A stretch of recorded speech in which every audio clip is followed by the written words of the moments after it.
How to avoid a conviction if you have been charged with a crime. Hi, I'm Jeff Hampton, the managing partner of Hampton Criminal Defense Attorneys, and I want to answer the question I get all the time. How do I avoid a conviction if I've been charged with a crime?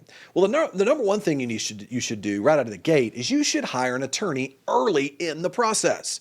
And the reason why I say that is there is work being done behind the scenes. Soon after you've been arrested, the file is being sent by the detective straight to the district attorney's office. A DA is laying eyes on it and making assumptions and determinations based on only one side of the story, which is the police. And in fact, there's many times there's decisions made to both file a case and to actually sometimes indict a case with the grand jury with only hearing one side of the story. So it's really important you hire an attorney. Now, let's say you hire that lawyer. What should you do next? Your attorney should then be getting access to the police reports, the video, and all the other evidence associated with the entire file. Come in, sit down with you, let you take a look at everything and get your feedback. It's not going to be surprising when you sit down and take a look at that evidence from the police that it's going to be pretty one-sided, and it's probably not going to be correct because they will have written the reports after you were arrested to make a determination to justify that arrest. So many times there's an opportunity for you to be able to look through that information, provide that information back to your lawyer, and now your lawyer can sit down and create a defense strategy and come up with a plan of attack. For example, let's say maybe there were some things that were done illegally. Sometimes we find what looks like on the police report, supposedly a legal search, ends up being an illegal search when we take a look at the video. So maybe there was a confession, so-called. Maybe there were some things that the police are claiming that you said, but once the actual video is reviewed and other evidence, it's determined that it wasn't a confession at all. It was just the police filling in the blanks. Or maybe they violated the confession statute and they didn't read you your Miranda rights, and now the confession can be thrown out. There are many things that can be done early in the process. Your attorney could file a motion to suppress, to throw that evidence out. And then another thing that's really important, if your case is an actual felony, it must be indicted by a grand jury. A grand jury is a panel of citizens that listen to evidence and they essentially filter out bad cases. That's kind of the point of it all. But the reality of it is, unless your attorney and unless you hire an attorney early in the process, unless they take information and present your side of it, then they're only looking at one side. They only get to hear what the cops had to say. So overwhelmingly, what do you think is going to happen? They're going to believe whatever the police said because they didn't hear any other side of the story. So it's important to get that done. That usually happens within the first 30 to 60 days after your case has been filed. So having an attorney involved is critical early in the process. Additionally, your attorney needs to, I like to think of it this way, your attorney really needs to find a way to get the prosecutor to listen to your side of the story. And that is more effective when done early in the criminal justice process, because sometimes look, I used to be a prosecutor, and these prosecutors many times do not want to indict bad cases. So if you present information to that prosecutor, there have been many times I've been able to get an ally with that prosecutor where they began to realize, boy, I don't want to try this case. This is a garbage case. I need to maybe get rid of it at the grand jury phase because everything in the grand jury is secretive, and that case can then be kind of pushed off and be done with at that point in time. So then that's why it's so important to hire the right attorney. It's really important to hire an attorney that knows the area that you're in, knows the county and state for which you were looking to get defense. I mean, think of it this way. They need to know the nuances. Have they dealt with this type of judge before? Are they worked with these prosecutors before? What kind of track record do they have? Have they actually gotten results that you're looking for similarly with this particular prosecutor in this court? Because if not, many times the reality of it is you need to know that there's an attorney that you're working with that has some bit of a track record of being able to establish the results that you're looking for, okay? Now, number two, what if it's your first time offense? If it's your first time offense, you may be able to examine a diversion program to not only avoid a conviction, but get your case dismissed and get this thing off your record. For instance, in the Dallas-Fort Worth area, there are a number of diversion programs that could be helpful. There's the drug diversion programs, there's the veterans program, there's the mental health diversion program, and there's the first offender drug program. Now, why do I say that? Well, I could go through a list of additional programs that are out there. And some people say, I don't need a program.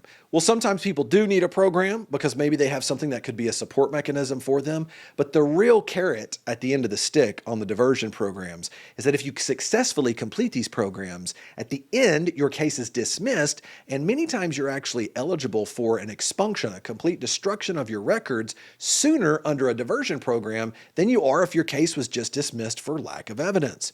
I know it doesn't make a lot of sense why they would do that, but these diversion programs are in place and they're funded by the state. And essentially what it does is pull your case out of the court system, For example, in the Fort Worth area in Tarrant County, you can do what's called the DPP program, the Deferred Prosecution Program. And literally, if it's a misdemeanor, the whole thing can be over with in 4 months. And all you have to do is mail in a form once a month for 4 months, stay out of trouble, don't get arrested, and then either be in school or be working a job. So some of these things are very quick. Instead of having to wait 2 years to get this thing expunged off your record, under a diversion program, you could get it done as soon as 4 months. So that's option number 2 we talk about is a possible diversion program. Number 3, we can talk about a dismissal for lack of evidence. This is the old-fashioned, the state can't prove it, right? Remember, the prosecutor must prove the case beyond a reasonable doubt. At no time does the burden of proof shift over to the defense. The prosecution must always prove the case. And so as a result of that, a good, experienced attorney can come in, exploit the weaknesses of the case, and sometimes we've been able to go in and just talk directly to the prosecutor, expose the fact that it's a weak case, convince them to dismiss it for lack of evidence. For example, we had a client that was wrongfully charged with the crime of harassment. His ex-wife was trying to bait him into this harassment charge because she would try to make him think that one of his children was hurt, maybe in some sort of medical episode, and then he would begin to call and she would ignore him. He would call and call and call, and there would be this log of multiple calls because she would not respond to him. Multiple text messages back and forth. Well, of course, she then takes that to a detective who then just believes what she says, and the next thing you know, he's staring at a harassment charge that after we exposed what her real motive was, the prosecutor understood and did not want to have any part of that in a possible trial. So that's the other point you can do is dismissal for lack of evidence. Well, what if there's a gray area? Maybe if the evidence is a little kind of in between about whether or not it can be proven or not. Another option is what's known as a conditional dismissal. A conditional dismissal means this. The prosecutor will agree to dismiss your charge in exchange for you doing something in return. For instance, we've had many first-time shoplifters, drug offenses, where we can convince the prosecutor to turn around and dismiss your charge if let's say you give an online drug class. Maybe you do an online drug class and a clean drug test. Maybe if that's for the drug cases. Maybe if it's a shoplifting, maybe you do an online theft prevention class and some community service hours.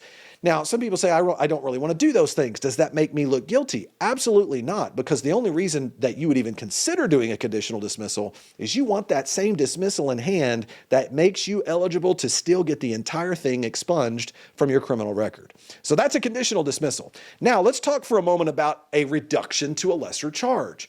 This is a strategy where maybe the actual evidence may establish that a crime has taken place, but maybe it's debatable about whether or not it was as charged. A good example of this is we've represented many people for the crime of aggravated assault deadly weapon, but maybe it was by threat and no one actually fired the gun. And instead, it was just being held. We've had many aggravated assault deadly weapons charges drop down to lesser charges of some type of either assault or a terroristic threat, or we've even had it where the discharge of a firearm in a municipality, because at no time was that so-called victim ever in fear of serious bodily injury or death. I use that as an example as to say this. Really experienced attorneys that are aggressive can come in many times and convince the prosecutor to drop that charge from like an aggravated assault, that's a second-degree felony, drop that thing down to a misdemeanor that allows you to stay out of jail, be able to avoid a conviction, and get this thing off your criminal record. All right. Now, the next thing we look at is not only a reduction of charges, but look, what if the evidence pretty clearly shows that something happened here? One of the things you can do many times is get a deferred adjudication. Now, this is kind of the last-ditch thing for us. We prefer our clients, if at all possible, to get one of these other options we've discussed. But what is a deferred adjudication? Deferred adjudication essentially means you must do a plea before the judge, but instead of the judge finding you guilty, the judge defers a finding of guilt, places you on a probation for a period of time, and upon completion of that probation, the case is administratively dismissed.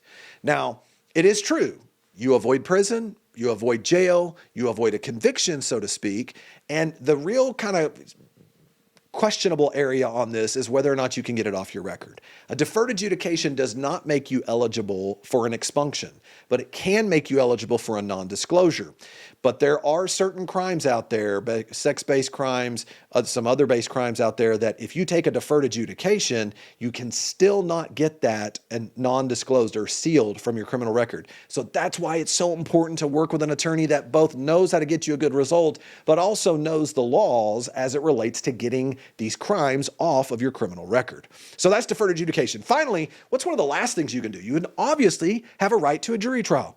Every person has the right to a jury trial if the state persists in moving forward with your case. And the reason why I'm saying that is it can many times be risky, but sometimes it's required. I've had clients who've actually said things like, well, I'm 100% innocent, so I want to move forward, and you have a right to do that. But one of the things we do is any attorney cannot control who shows up on the jury panel that day. You may have an 85-year-old Church of Christ grandma, which nothing against the Church of Christ grandma. It's a wonderful thing. But the reality of it is she may come in and believe anything and everything that police officer says, even if it doesn't make a whole lot of sense. And so part of why it's important to have a good lawyer is that jury selection is one of the most important parts of a criminal jury trial. You want to try to avoid having those people on your jury that might be biased against you. But if you have a 60-panel jury and you've got 10 of them that are all like or similar, you may not be able to get all of them off the jury. So there is some risk in moving forward with a jury trial, which is why all of these other options we've discussed should be exhausted before you move forward with that process. But remember, if you do have to go to trial, there must be a unanimous verdict against you in order to find you guilty. So if it's a misdemeanor charge, there must be 6 jurors in Texas that are unanimous in finding you guilty. And if there is a felony charge, there must be 12 jurors that are unanimous in finding you guilty. And all it takes is one. If there's one who says, I don't know, I'm holding out on this, there can be a mistrial and you will not be found guilty. So these are some of the things. Now people ask me, okay, Jeff, thanks for sharing that with me, but what role do I have in avoiding a criminal conviction? How do I make sure that I can contribute the best I can when I'm working with my lawyer? Well, one of the first things you can do is be patient. Now, I can tell you, speaking for the cases in the North Texas area, these prosecutors, they've got a very high caseload, particularly since COVID, and they can be working anywhere between 200 to 300 cases. Now, that's no excuse for them not to do their job, but the reality of it is, to the patient goes the prize. Many prosecutors, and I know this because I used to be one, many prosecutors are trained to come at people, even weak cases, with offers that they know they can't sustain if the case goes to a trial. So the reality of it is, experienced, aggressive attorneys will absolutely say no and continue to push that prosecutor all the way up closer to a trial setting. And as that case gets closer to a trial, many times prosecutors begin to cave, that offer begins to come down, and now there could be opportunities you're missing out on if you rush the process. Many times you have to let the wheels of justice that move very slowly continue to move until things start to move in your favor. We have literally had cases where someone starts off with a 10-year prison offer, and by the time it gets all the way up to a trial setting, that individual is now looking at a misdemeanor charge or they're on probation, a much more favorable result. Now, the next thing you can do, whatever you do, don't just let your lawyer do everything that they're doing. You need to review your evidence. You need to provide feedback. Your lawyer was not there. They don't know for sure what happened. They're only getting one side of it if they don't hear it from you. You need to absolutely provide feedback and let people know exactly what you were doing and give that feedback and any evidence so that your attorney can actually help you in the process. Number 3, one of the things I want to talk about is a brag book, particularly if you're a first-time offender. We've represented lots of doctors and lawyers and engineers and people in professional positions, but also just good people that have just never been in trouble before, and they're really being brought in and characterized as criminals. And even if you did do something wrong, it might have been a lapse of judgment and not that you're a criminal whatsoever. So I really like our clients to be able to bring in a brag book, establishing your good character, all these wonderful things about who you are. Because here's the reality. Prosecutors are still people. And when we can show them that you're not a criminal and they can see that you're a good person in this situation, many times it helps your attorney to be able to establish getting that favorable result to kind of push it over the edge. Finally, never forget the goal. What's the goal when you hire an attorney and you're fighting a case? Number 1, you always want to find a way to avoid jail time in prison.